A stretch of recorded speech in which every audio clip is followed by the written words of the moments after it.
आचार्य पूज्यपाद स्वामी 39वें श्लोक में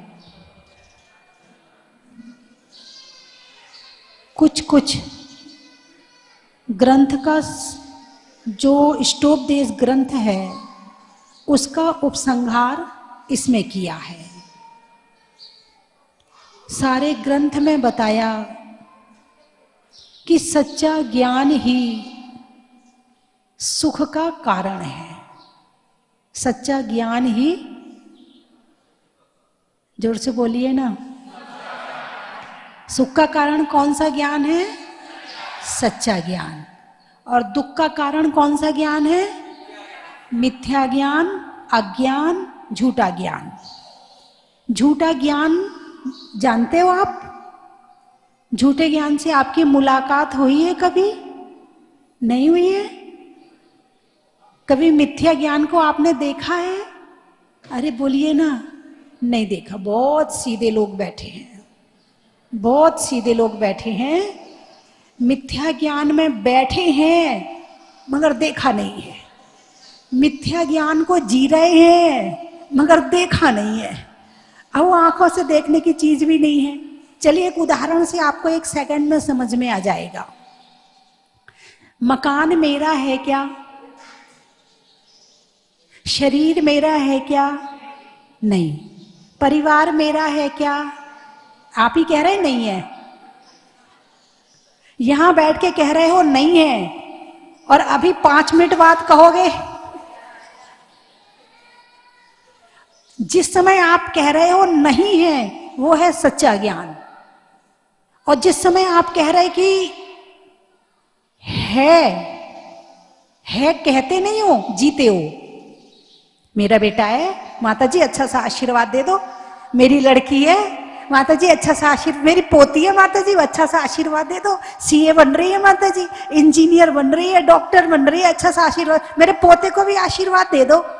मेरे पोते को, जो मेरा नहीं है, उसको मेरा कहलवाने का जो काम कर रहा है उसका नाम है मिथ्या ज्ञान। यदि मेरा होता तो मेरे साथ अगले जन्म में भी जाता। मेरा होता तो जब ये शरीर छूटता है ना, यदि शरीर मेरा होता तो अगले जन्म में भी मेरे साथ जाता, लेकिन मेरा नहीं था। जैसे किराए का मकान रहने को मिला था, और जब खाली करवाया गया तो खाली करना पड़ा। ऐसे ये शरीर है, फिर भी इस शरीर को मेरा मेरा करते हैं कि नहीं करते हैं? इसी का नाम मिथ्या ज्ञान है, इसी का नाम अज्ञान है। अब सबसे अंतिम श्लोक में आचार्य पूज्यपाद स्वामी इसका सार निकालते हैं। सच्चा ज्ञान और मिथ्या ज्ञान का बता करके सार निकाल रहे हैं। जीवोन्य पुद्गलाश्चान्य इत्तसौ तत्व संग्रह यदुच्यते किंचोत्सो तस्यैव विस्तरा। ये कह रहे हैं जीवोन्य पुद्गलाश्चान्य। जीव अन्य है और पुद्गल अन्य है। ये पूरे तत्व संग्रह का सार है। बाकी क्या है? बाकी इसका विस्तार है। समय सार ग्रंथ का नाम तो सुना होगा, सुना है ना? उसमें क्या है? शुद्ध आत्मा का वर्णन। पुद्गल अलग है और आत्मा अलग है। आप प्रथमानुयोग पढ़ो, तीर्थंकर भगवान का, चाहे आप पार्श्वनाथ चरित्र पढ़ो, चाहे आदिनाथ पुराण पढ़ो, चाहे आप सैनिक चरित्र पढ़ो, शुरू में क्या होता है? उनका जन्म बताया जाता है। कहाँ जन्म हुआ, किसके यहाँ जन्म हुआ, फिर जन्म के बाद वो कैसे उन्होंने संघर्ष किए, कैसे उन्होंने उन संघर्षों में भी धर्म को छोड़ा नहीं, धर्म का पालन किया। फिर उसके बाद समय आया तो उन्हें वैराग्य भी हुआ, फिर वैराग्य हुआ तो उन्होंने दीक्षा भी ली, फिर दीक्षा ली, दीक्षा लेकर ध्यान किया, फिर ध्यान में उन्होंने अपनी आत्मा को ध्याया और वो मोक्ष चले गए। आप किसी भी पुराण को पढ़ोगे, कथानक अलग अलग हो सकता है, वैराग्य अलग अलग निमित्त से हो सकता है। जो परिस्थितियां हैं, जो संघर्ष हैं, जो कष्ट हैं, वो अलग अलग तरीके से आ सकते हैं। जैसे सीता सती को रावण ने हरण कर लिया था, उसके बाद फिर जंगल जाना पड़ा। मैना सती को कोढ़ी के साथ ब्याह कर दिया था। सबकी परिस्थितियां अलग हैं, लेकिन कष्ट तो एक ही है। महसूस करने वाली जो वेदना है ना, वो एक है। श्रीपाल को समुद्र में गिरा दिया था, फिर वहां फांसी पे चढ़वाने के लिए ले गए थे। अंजना सती को सास ने कलंक लगा के बाहर निकाल दिया था, जंगल जंगल घूमना पड़ा था। तो सबके ऊपर कष्ट तो आए, कष्ट अलग अलग हो सकते हैं, मगर महसूस करने वाली वेदना एक ही होती है। भाई किसी की लड़की की शादी नहीं हो रही, कष्ट है कि नहीं? किसी का पड़ोसी परेशान करता है, कष्ट है कि नहीं? किसी का पति बात नहीं मानता, कष्ट है कि नहीं? किसी की पत्नी बात नहीं मानती, कष्ट है कि नहीं? किसी का बेटा बात नहीं मानता, कष्ट है कि नहीं? कष्ट अलग अलग हो सकते हैं, मगर महसूस करने वाली वेदना एक ही होती है। अब इन सारी वेदनाओं को, जैसे पांडव हैं, सारी जिंदगी पांडव और कौरव में झगड़ा चलता रहा, सारी जिंदगी बचपन से झगड़ा रहा। बचपन से जो कौरव थे पांडवों पर अत्याचार करते रहे, अन्याय करते रहे, और वो सहन करते रहे, और बीच बीच में थोड़े फुंकार भी मारते रहे। फिर क्या हुआ, उन्हें निकाल दिया, जंगल चले गए। अब वो जंगल जंगल घूम रहे हैं, फिर अज्ञातवास में रहे, फिर वापस आए तो उनका राज्य उन्हें वापस नहीं दिया। कृष्ण ने कहा कि तुम उन्हें केवल 5 गांव दे दो, वो उतने में मान जाएंगे, तुम आधा राज्य मत दो, केवल 5 गांव दे दो। दुर्योधन इतने के लिए भी तैयार नहीं हुआ। फिर उसके बाद में क्या हुआ पता है आपको? हैं? महाभारत हुई थी, लाखों लोग मरे थे, लाखों लोग, दोनों पक्ष के लाखों लोग मरे, लाखों सैनिक मरे, हजारों राजा मरे, खूब तांडव नृत्य हुआ मृत्यु का, और वो राज्य उन्होंने प्राप्त कर लिया। किन्होंने? पांडवों ने। ठीक है, एक राज्य को प्राप्त करने के लिए भी सारी जिंदगी मेहनत करी, लेकिन जब वैराग आया, दीक्षा ली, दीक्षा लेने के बाद जब 5 पांडव ध्यान में खड़े थे, तब क्या हुआ? तब क्या हुआ है? शकुनी मामा के शायद लड़के थे, कौन थे, उन्होंने, अच्छा ये वो ही हैं जिन्होंने मेरे पिताजी को और मेरे, वो रिश्ता क्या होता है, मामा का भांजा, नहीं भांजा तो हो गया, अब वो जो दुर्योधन कौन हुआ, उनका भाई हुआ। भाई रिश्ते जोड़ने में कमजोर हूं मैं, मुझे जल्दी समझ में भी नहीं आते, जल्दी पता भी नहीं चलता कि ये इसके ये हैं तो कौन इसके कौन हुए। इसलिए मैं आपसे पूछ, आपको तो समझ में आते हैं ना? कहना माता जी मिनटों में, मिनटों में नहीं सेकंडों में, और सेकंडों में नहीं पलक झपकते, सपने में भी आप उसी में जीते हो ना। इसीलिए तो जिस समय वो आया, उसने देखा अच्छा इन्होंने मेरे भाई को बहुत परेशान किया, इन्होंने मेरे भाई के साथ युद्ध किया, इन्होंने सारी जिंदगी परेशान किया, अब देखता हूं, अब मैं इन्हें परेशान करता हूं। फिर क्या हुआ? फिर हुआ यूं कि उनने लोहे के गरम गरम आभूषण बनवाए और 5 पांडवों को पहना दिए, जलते हुए लोहे के, जलता हुआ लोहा जैसे बिल्कुल आग निकल रही है, और गले में और हाथ में और इधर और कमर में और पैरों में, कि पूरा शरीर जलने लगा। ठीक है, पूरा शरीर जलने लगा, लेकिन उन्होंने अपना ध्यान नहीं तोड़ा, उन्होंने अपनी ध्यान की अवस्था में जरा भी अंतर नहीं आने दिया। वो जितना ध्यान कर रहे थे उससे ज्यादा अंदर गहराई में पहुंच गए, उससे और ज्यादा अंदर पहुंच गए, तो 3 पांडवों को तो मोक्ष हो गया।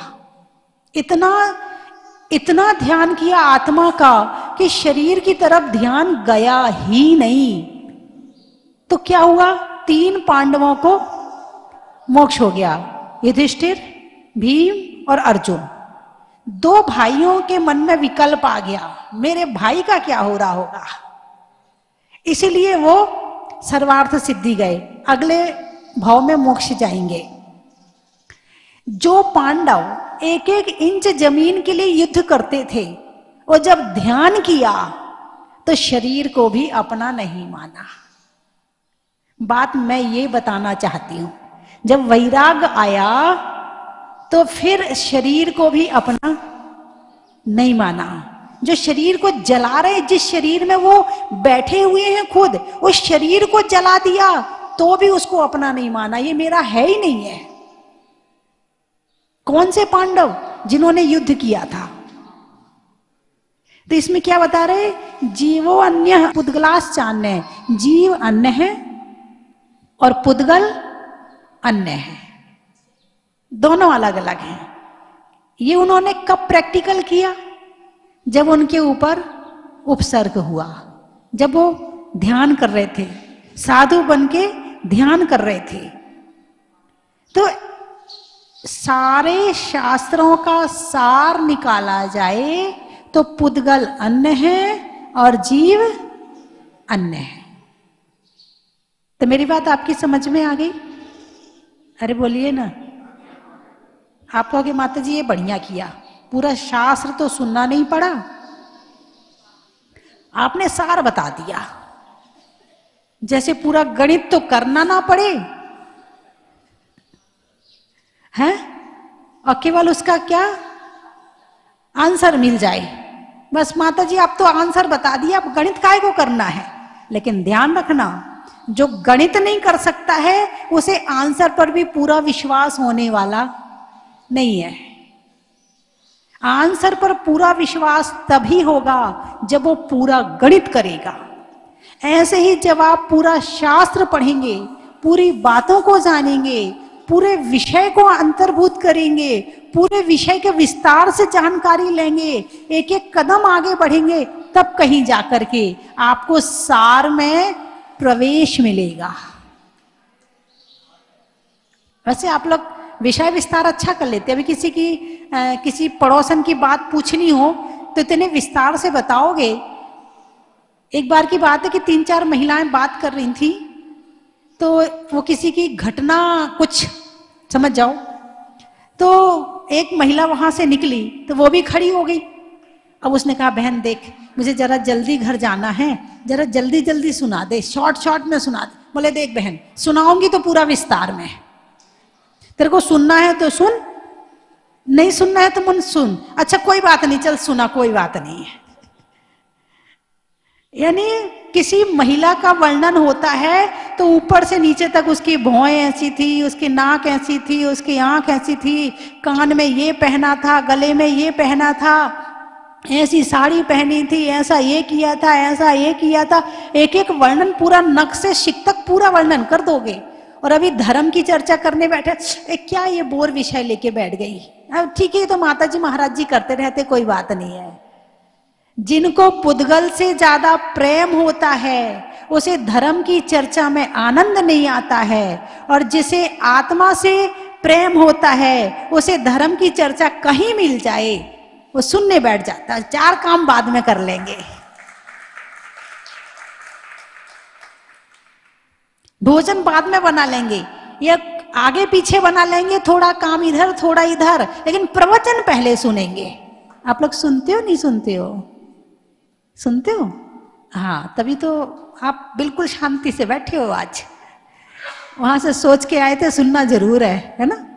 हाँ, तो बंधुओं, आचार्य पूज्यपाद स्वामी ने इष्टोपदेश ग्रंथ की जो 51 श्लोक लिखे हैं, ऐसा सार भरा है, ऐसा सार भरा है, ऐसा लगता है कि इसका अमृत पीते जाएं, पीते जाएं, पीते जाएं, बाहर की तरफ देखें ही ना, कौन आ रहा कौन जा रहा।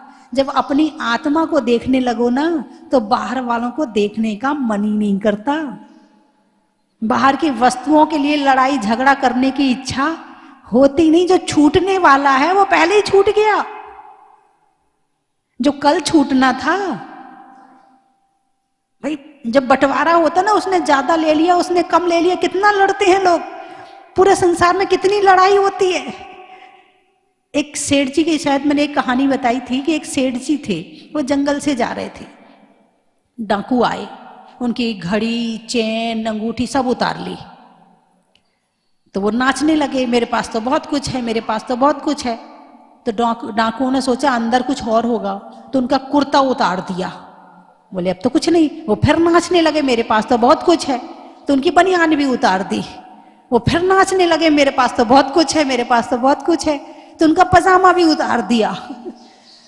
अब वो फिर नाच रहे कि हमारे पास तो बहुत कुछ है, हमारे पास तो बहुत कुछ है। अब वो इसके अंदर भरा है जो कुछ है। उसका जो एक कच्छा बचा था वो भी उतार दिया। अब सेठ जी और फिर नाचने लगे, बोले मेरे पास तो बहुत कुछ है। बोले पागल हो गया, पागल हो गया, तेरे पास कुछ भी नहीं है।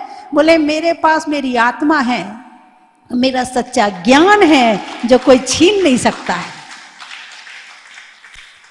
जिस धन से आदमी दुखी होता है, ले लो तुम, ये तो सब दुख का कारण है, ले लो तुम, मुझे नहीं चाहिए। और मेरे पास जो मेरा सच्चा ज्ञान है, जो मुझे सुखी करता है, आत्मा का ज्ञान है, वो कोई नहीं छीन सकता है। मेरे पास तो बहुत कुछ है, मेरे पास तो बहुत कुछ है। अब तो समझ में आ गई ना सारी बात? अरे बोलिए ना। चलिए मैं 3 चीजें बोलूंगी, आपको कहना बड़ा ही महत्व है। तत्वों में 7 का, रेल में 5 का, और तीर्थंकरों में मुनि सुब्रत नाथ का बड़ा ही महत्व है। पंखा में झलने का, बच्चों में पलने का, भगवान की जमीन से निकलने का बड़ा ही महत्व है। हिंदी में मात्रा का, स्कूल में छात्रा का, आज आपकी जहाजपुर की यात्रा का बड़ा ही महत्व है। पूछने में हाल का, होने में निहाल का, और आने वालों में भोपाल का। बड़ा ही महत्व है। इंदौर है नेता के दौर का, अंगुली में पौर का, और आने वालों में इंदौर का। बड़ा ही महत्व है। दिल्ली त्रियंचु में बिल्ली का, डंडा में गिल्ली का, आने वालों में दिल्ली का। बड़ा ही महत्व है। मथुरा रंगों में हरा का, बातों में खरा का, और आने वालों में मथुरा का। बड़ा ही महत्व है। अशोक विहार दिल्ली बिजली में तार का, शास्त्रों में समय सार का, और आने वालों में दिल्ली अशोक विहार का। बड़ा ही महत्व है। आम की बौर का, बच्चों में शोर का, और आने वालों में गन्नौर का। बड़ा ही महत्व है। गाने में सुर का, नृत्य में नुपुर का, आने वालों में नागपुर का। बड़ा ही महत्व है। नावा बीमार में दवा का, गर्मी में हवा का, आने वालों में नावा का। बड़ा ही महत्व है। नहला, नहला गांव है, अच्छा। टलने में बला का, करने में भला का, और आने वालों में नहला का। पशुओं में खुर का, गाने में सुर का, आने वालों में उदयपुर का। बड़ा ही महत्व। जाने में किधर का, होने में निडर का, और आने वालों में ईडर का। बड़ा ही महत्व है। कलकत्ता पेड़ में पत्ता का, मधुमक्खी के छत्ता का, और आने वालों में कलकत्ता का। थर्मामीटर में पारा का, आकाश में तारा का, और आने वालों में भाटा पारा का। बड़ा ही महत्व है। वेदी प्रतिष्ठा का, अच्छा।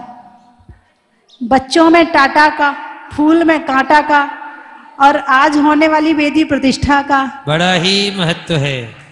गणित में वर्ग का, गोत्र में गर्ग का, और आने वालों में दुर्ग का। हीरे की कणी का, अंगूठी में मणि का, और आने वालों में रोहिणी का। बड़ा ही महत्व। पानी में गागर का, वृक्षों में आकर का, आने वालों में सागर का। घर में दादा का, करने में वादा का, आने वालों में बड़ौदा का। बड़ा ही महत्व है। लिखने में खत का, मकान की छत का, और आने वालों में भारत का। बड़ा ही बोले महत्व महावीर है। भगवान की। जब मैं 2 साल पहले 2019 अक्टूबर में आया था तो कुछ भी नहीं था। ये माता जी का इतना बड़ा, क्या इंजीनियर है, हम तो समझ में नहीं, क्या आर्किटेक्ट है और क्या चीज बनाई है। मतलब मॉडर्न युग की जो मंदिर बना है वो इतना गजब का बना है। आप सारे इंडिया में सब तीर्थों में गए हैं, देखा है, परंतु जो कलाकारी यहाँ माता जी ने दिखाई है, और ये धाम ऐसा है, यहाँ पैसा माता जी किसी से मांगते नहीं है। ये भगवान मूर्ति का इतना प्रकोप है कि अपने आप पैसा बरस रहा है। यहाँ जो पैसा दे रहे हैं कोई किसी को मांगने की जरूरत नहीं है, कहने की जरूरत नहीं है। भगवान की मूर्ति, भगवान का इतना आत्मविश्वास है कि अपने आप पैसा बरसता है। समय माता जी का मतलब इतना कहिए कि माता जी बड़े बड़े मुनि अपने सारे हैं, सब जगह विराजमान हैं, फिर भी एक माता जी ने 5 साल में जो चमत्कार किया है वो बहुत ही विचित्र है, बहुत ही विचित्र है। ऐसी कलाकारी दिखाई है और ऐसी सुविधा है यहाँ कि हर बच्चे का, नए युग के बच्चों का आने का मन करता है और मन करके वो ऐसा रखते हैं कि इस तीर्थ में 1 दिन नहीं, 2 दिन, 3 दिन, 4 दिन रुके। और मैं आपको ये बात बताता हूँ कि भाई कहानी है ना, जो भगवान 1 लाख, तुम 1 पैसा दोगे वो 10 पैसा देगा, यहाँ 1 लाख दोगे 10 लाख आएगा और आप फिर आओगे यहाँ, देखिए बार बार दर्शन करने के लिए। तो आपका ये विचित्र धाम है, सबको आना चाहिए, सबको दर्शन करना चाहिए और भगवान अपने आप आपको सब बुद्धि देंगे। अतिशयकारी प्रतिमा मनहर मुनि सुव्रत भगवान की, अतिशयकारी प्रतिमा मनहर मुनि सुव्रत भगवान की, नगर नगर में चर्चा है जहाजपुर स्वस्ति धाम की। जिनके यश गौरव की गाथा गाता धरती का कण कण, जिनके यश गौरव की गाथा गाता धरती का कण कण, स्वस्ति प्रदाता स्वस्ति भूषण मात चरण में है वंदन, मात चरण में है वंदन। यथा नाम तथा गुण की धारी हैं स्वस्ति भूषण माता जी, क्योंकि स्वस्ति का मतलब ही होता है शुभ, कल्याण, अर्थ और मंगल। उन्होंने यहाँ पर जब भी कदम रखा इस क्षेत्र का शुभ होता गया, कल्याण होता गया और मंगल तो अपने आप में ही है। हम कल से यही बात सुन रहे हैं कि जहाँ पे मुनिसुरतनाथ भगवान प्रकट हुए और मात्र 4 वर्ष की अवधि में ये इतना सुंदर स्वस्ति धाम का तीर्थ बनकर तैयार हो गया, तो ये उनके स्वस्ति होने का अपने आप में ही प्रमाण है। धर्म ध्यान के लिए मुख्य रूप से 2 भेद बताए गए हैं। धर्म ध्यान यदि हमें करना है तो या तो हम भक्ति की तरफ बढ़े या अध्यात्म की तरफ बढ़े। विधान की जो रचना होती है वो भक्ति का एक उद्रेक रूप होता है, भावों का एक बहुत बड़ा ज्वार होता है और उसके अंदर एक रचना हो जाती है और उस पूजा या विधान बन जाता है, कोई कविता बन जाती है।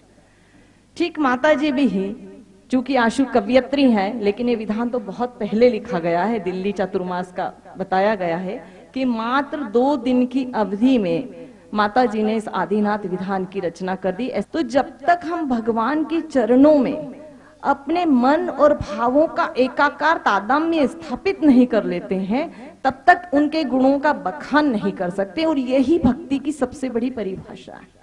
यदि भक्ति है तो आपको अपनी सुध-बुध नहीं रहनी चाहिए, क्योंकि हम अन्य संप्रदाय की बात करें तो मीरा की भक्ति, तुलसीदास की भक्ति, सूरदास की भक्ति, और अपनी संप्रदाय में आ जाए तो आचार्य मानतुंग की भक्ति को आप देखिए कि कारावास में रहकर उन्होंने उसे उपसर्ग नहीं माना, वो आदिनाथ की भक्ति में लीन हो गए और परिणाम स्वरूप सब कहानी जानते हैं कि सौमेव ताले टूट गए और वो बाहर आ गए। ये भक्ति की पराकाष्ठा है और जब भक्त इस पराकाष्ठा को प्राप्त कर लेता है तो भगवान से जो तादात्म्य संबंध स्थापित करता है, तब उसके लेखनी से जो शब्दों का प्रसूत होता है, जो काव्य की रचना होती है, उसे आप ना तो ये कह सकते हैं, इस परिभाषा में परिभाषित कर सकते हैं कि माता जी ने अध्यात्म को लिया, कि माता जी ने फलों को छोड़ा और फूलों को छोड़ा। उस समय जो मस्तिष्क में शब्दों का एकाकार हुआ, उत्पत्ति हुई, वो सहज भाव से लिखती चली गई। और इसीलिए बाद में हम ये समीक्षा करने लगे हैं,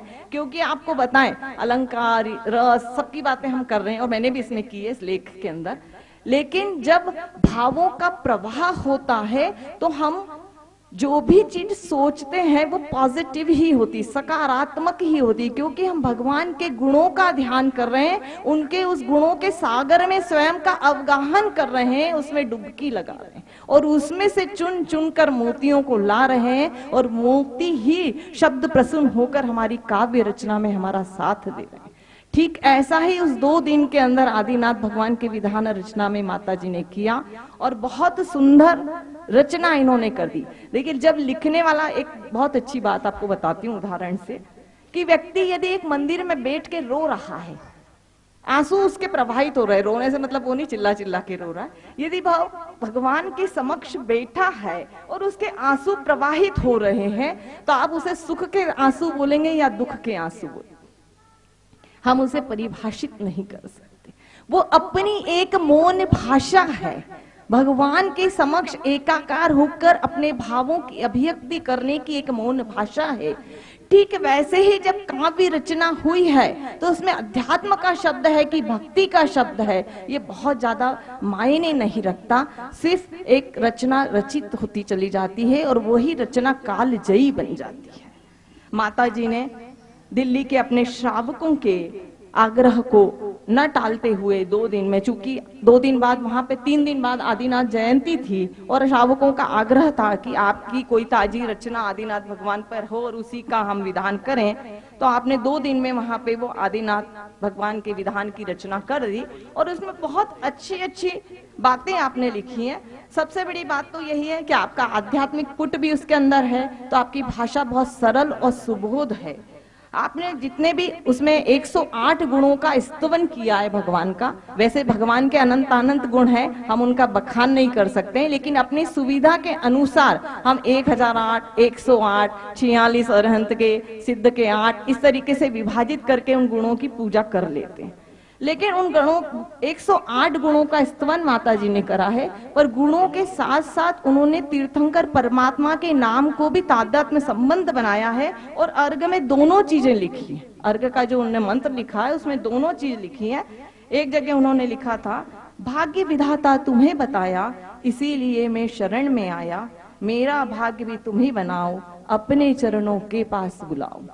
उसमें उन्होंने लिखा है मंत्र के अंदर कि ओम रीम भाग्योदयाय श्री धाता जिनाय नमः अर्घम निरूपामिति स्वाहा, कि उनके अंदर ये गुण है कि वो आपको भाग्य का प्रदान करें, और श्री धाता उन्होंने उनका नाम उसके अंदर उल्लेखित किया है। उसके पश्चात दूसरी एक और पंक्ति में उन्होंने लिखा है कि प्रभु की भक्ति से शक्ति जो प्राप्त होती है उससे जीवन की सभी बाधाएं दूर हो जाती हैं, और उसमें भगवान के अव्याभात गुण को भी प्रदर्शित कर दिया है कि बाधा तुमसे दूर है, न आती है पास, भक्तों की भी दूर हो, यही प्रभु से आस। इस लाइन के माध्यम से उन्होंने भक्तों के लिए भी कल्याण की कामना कर ली और भगवान के अव्याभात गुण को भी प्रकट कर दिया है। इस तरीके से उन्होंने बहुत सारी सर्वव्यापकता को भी प्रकट करने के लिए लिखा है कि सभी दिशाओं में जिनवर जी दिखें, कभी रहे हम तो उनको भी लेखें, संसार के सुख हम नित लुभाते, रहूं दूर इनसे तेरे गीत गाते। कि हे भगवान, आप चारों दिशाओं में हमें दिख रहे हैं, लेकिन हमको संसार के सुख लुभा रहे हैं, तो हम इनसे दूर होएं, इसलिए हम ये गीत गा रहे हैं। माता जी एक उत्तम काव्य सर्जिका रही हैं।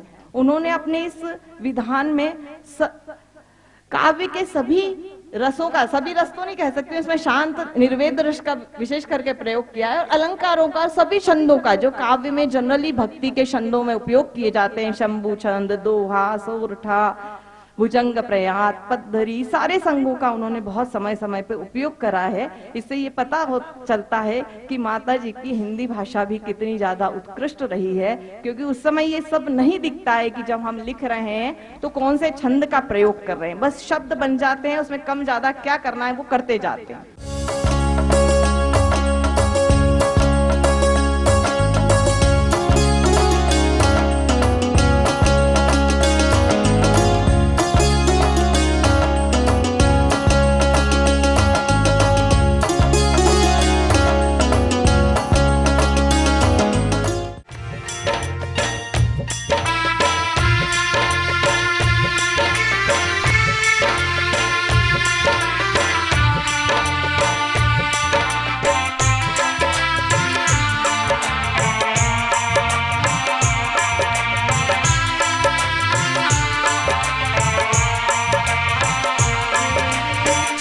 चलो रे चलो रे चलो चलो जहाजपुर, चलो रे चलो रे चलो चलो रे चलो रे चलो चलो जहाजपुर। पुकारे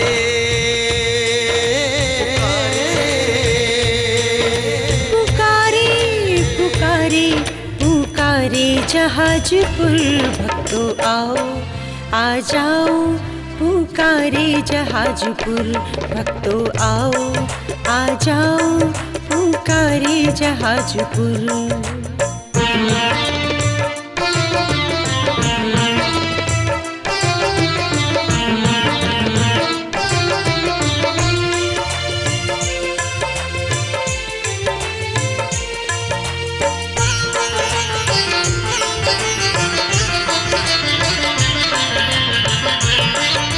सूरज जैसा चमक रहा है स्वस्ति धाम का कण कण। सूरज जैसा चमक रहा है स्वस्ति धाम का कण कण। भक्ति श्रद्धा भक्ति आस्था भक्ति पूर्ण समर्पण। भक्ति श्रद्धा भक्ति आस्था भक्ति पूर्ण समर्पण। वो किस्मत वाले हैं जो पधारे जहाजपुर। वो किस्मत वाले हैं जो पधारे जहाजपुर। भक्तों आओ आ जाओ पुकारे जहाजपुर। भक्तों आओ आ जाओ पुकारे जहाजपुर। पुकारे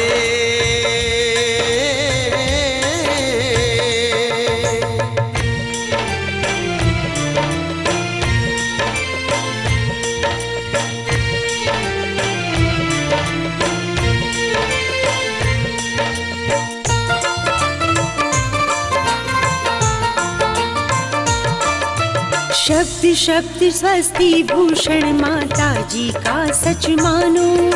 शब्द शब्द स्वस्ति भूषण माता जी का सच मानो। हर पल यहाँ पर होए करिश्मा आँखों से पहचानो। हर पल यहाँ पर होए करिश्मा आँखों से पहचानो। शनि दशा अपने भक्तों की उतारे जहाजपुर। शनि दशा अपने भक्तों की उतारे जहाजपुर। भक्तों आओ आ जाओ पुकारे जहाजपुर। भक्तों आओ आ जाओ पुकारे जहाजपुर। पुकारे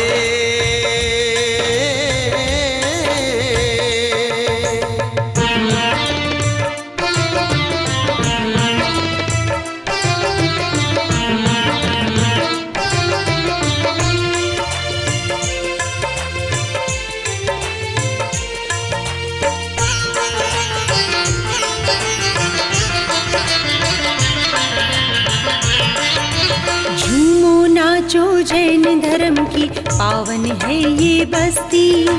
झूमो नाचो जैन धर्म की पावन है ये बस्ती। महामंत्रों का सावन बरसे ऐसी अद्भुत शक्ति। महामंत्रों चन की थाल को सजाओ रे आज। रत्नों की थाल को भर लाओ रे आज। आओ आओ करे रे गुणगान आरती भगवन की। आओ आओ करे गुणगान आरती भगवन की। आओ आओ करे रे गुणगान आरती भगवन की।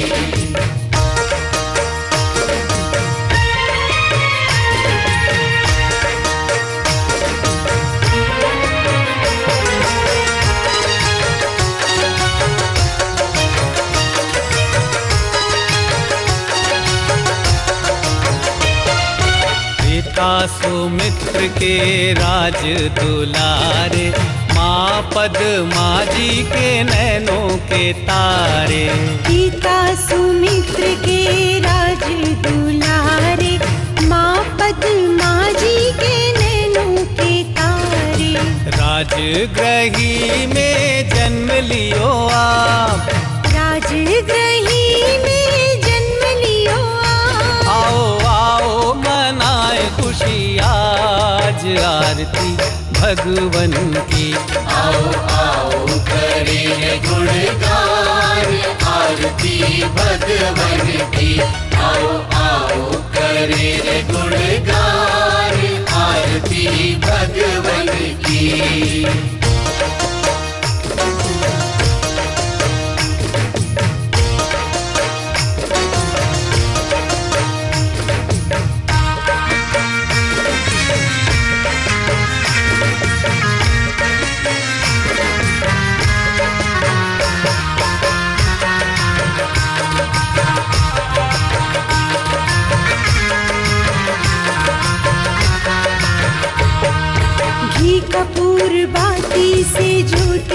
चला। परम विदुषी लेखिका गणिनी आरिका रत्न श्री 105 स्वस्ति भूषण माता जी, जिन्होंने मात्र 20 वर्ष में 100 से भी अधिक किताबें लिखकर जैन समाज को अनूठा योगदान दिया है। बड़े बड़े विधान जैसे कल्पद्रुम महामंडल विधान, सिद्ध चक्र महामंडल विधान, इंद्रध्वज महामंडल विधान एवं विशेष जिनपद, पूजांजलि आदि महत्वपूर्ण साहित्य बहुत ही सरल व सुबोध शैली में लिखे हैं, जिसमें गद्य एवं पद्य साहित्य भी समाहित है। इन महान साहित्यों को पढ़कर आप भी अपने ज्ञान का विकास कर सकते हैं। साहित्य प्राप्त करने हेतु आज ही संपर्क करें। संपर्क सूत्र 7906062500 98683 45768।